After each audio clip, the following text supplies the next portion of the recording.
Hi hello नमस्कार, मी विद्या. तुमचं माझ्या चॅनलमध्ये खूप खूप मनापासून स्वागत आहे. तर 21 जुलैला गुरुपौर्णिमा असल्यामुळे गुरुपौर्णिमेच्या दिवशी आपल्याला महाराजांची सेवा कशी करायची किंवा महाराजांना गुरुपद कसं द्यायचे आणि गुरुपद देताना आपल्याला काय म्हणायचंय, तीर्थ घेताना आपल्याला काय म्हणायचंय, सगळं आपण या व्हिडिओमध्ये बघणार आहोत. म्हणजे ज्या स्वामी सेवेकरी आहेत त्यांच्यासाठी आणि ज्यांना पहिल्यांदा स्वामी सेवा करायची आहे, स्वामी महाराजांना गुरु करायचंय, त्यांच्या सगळ्यांसाठी हा व्हिडिओ अतिशय महत्वपूर्ण आहे. तर चला तर मग आता आपण व्हिडिओला सुरुवात करूया. महाराजांच्या केंद्रात किंवा मठात जे काही तुमच्या घराजवळ असेल तिथं जायचंय आणि महाराजांना गुरुपद द्यायचंय. जर तुम्हाला शक्य होणार नसेल मंदिरात जाणं किंवा केंद्रात जाणं, तर घरच्या घरी कसं द्यायचंय महाराजांना गुरुपद ते बघूया. तर महाराजांच्या मूर्तीवर सगळ्यात आधी आपल्याला अभिषेक करायचे. त्याच्यासाठी तुम्हाला छोटी असो किंवा मोठी असो महाराजांची मूर्ती असणं आवश्यक आहे. ती मूर्ती तांबणात घ्यायची. त्याच्यानंतर महाराजांना नमस्कार करून स्वामी स्तवन म्हणायचंय. एक माळ श्री स्वामी समर्थांची म्हणायची आहे. त्याच्यानंतर सगळ्यात आधी स्वच्छ पाण्याने महाराजांवर 2 पळी पाणी अभिषेक करायचा आहे. त्याच्यानंतर पंचामृताने अभिषेक करायचा आहे 2 पळी. त्याच्यानंतर परत स्वच्छ 2 पळी पाण्याने महाराजांवर अभिषेक करायचा आहे. मग त्याच्यानंतर आपण महाराजांच्या मूर्तीवर अभिषेक करायचा आहे. म्हणजे पंचामृत साध्या पाण्याने व्यवस्थित महाराजांना अभिषेक करून झाल्यानंतर परत स्वच्छ पाणी घ्यायचंय आणि श्री सुक्त आणि पुरुष सुक्ताचा अभिषेक करायचा आहे महाराजांच्या मूर्तीवर. एक वेळा म्हणू शकता किंवा 16 वेळा पण म्हणू शकता, जसं तुम्हाला शक्य असेल तसं. 1 वेळा पण चालतं, असं काहीच नाही की 16 वेळाच म्हटलं पाहिजे. त्याच्यानंतर आपण महाराजांच्या मूर्तीवर अभिषेक झाल्यानंतर श्री सुक्ताचा आणि पुरुष सुक्ताचा देवघरात जिथं स्थापन केलेलं आहे महाराजांना, आपण तिथं महाराजांच्या जागेवर स्थापन करायचंय. मग महाराजांची पंचोपचार पूजा करायची, महाराजांची आरती ओवाळायची, महाराजांना धूपदीप दाखवायचंय आणि महाराजांना अत्तर लावायचंय. त्याच्यानंतर हिना अत्तर महाराजांना अतिशय प्रिय आहे. हिना अत्तर महाराजांच्या मूर्तीला लावायचे. त्याच्यानंतर महाराजांना नैवेद्य दाखवायचे. नैवेद्यामध्ये काय दाखवणार? पेढे पण महाराजांना खूप प्रिय आहेत. त्याच्यानंतर आपण शिरा पण करू शकतो आणि अतिशय आवडीचा पदार्थ महाराजांचा म्हणजे याचे लाडू, बेसनाचे लाडू, त्याचा नैवेद्य दाखवायचा आहे. आणि मग महाराजांना नमस्कार करायचा आहे. त्याच्यानंतर महाराजांना नमस्कार करून काय म्हणायचंय ते बघूया.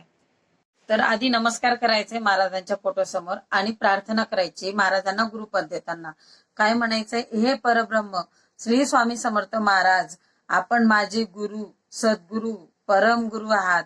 आपण माझा योग्य सांभाळ करावा व योग्य मार्गदर्शन करावे व माझे गुरुपद स्वीकारावे, असं म्हणून नमस्कार करायचा. आणि जे आपण अभिषेक केलेला आहे, जे तीर्थ आहे, ते तीर्थ आपण हातात घ्यायचे. 3 पळी तीर्थ घ्यायचे आणि आपण म्हणायचंय, तीर्थ प्राशन करायच्या आधी हातात घेऊन म्हणायचंय, अकाल मृत्यू हरणम सर्व व्याधी विनाशनम सद्गुरु श्री स्वामी समर्थ पादोदकम तीर्थ जठरे धारयाम्यहम शिरसाम धारयाम्यहम. परत एकदा ऐक, असं म्हणून आपण ते तीर्थ प्राशन करायचे.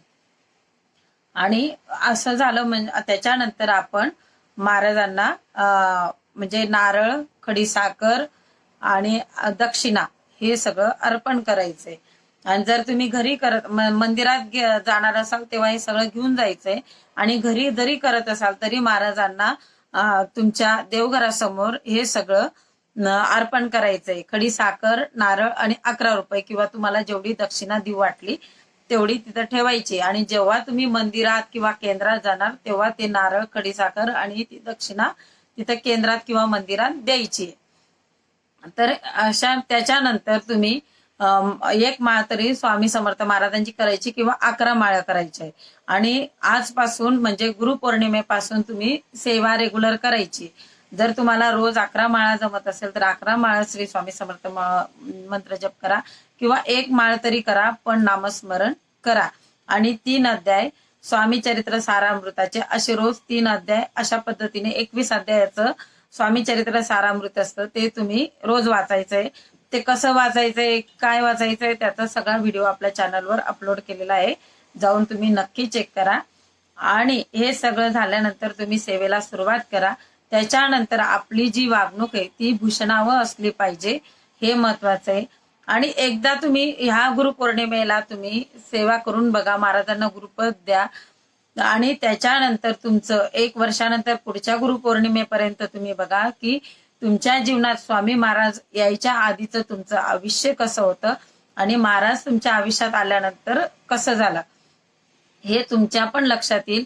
आणि महाराजांना गुरु का करावं, तर गुरु याच्यासाठी करावं की आपल्या जीवनात ज्या काही अडचणी आहेत, जे काही त्रास आहेत ते कमी व्हावं, किंवा काही काही त्रास हे आपल्या प्रारब्धानुसार भोगावेच लागतात, पण त्याची तीव्रता कमी व्हावी किंवा ते भोगण्यासाठी आपल्याला बळ मिळावं, ते बळ महाराज देतात. म्हणजे कधी कधी आपण हताश होतो, आपण घाबरतो, तेव्हा महाराजांचं एक वाक्य